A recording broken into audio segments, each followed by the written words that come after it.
Hindu paper తెమ్మన్నాడు, నన్ను చదవమంటాడేమో. ఇది కూడా సార్ పేపరు. తెచ్చావా? తెచ్చాను సార్. చింపు. నువ్వు సరిగ్గానే విన్నా. చింపు. సార్ చింపు. అలాగే. ఇంకా చింపు. ఇంకా చింపు. చింపు.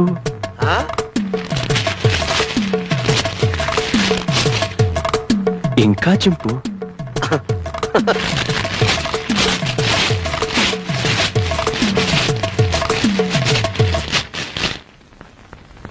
ఇంతింతగా చింపు. సార్ ప్రపంచంలో ఇంతకంటే ఇంకెవడూ చింపలేడు సార్. Very good. ఇవన్నీ అతికించు, సాయంత్రం వచ్చి చదువుకుంటా.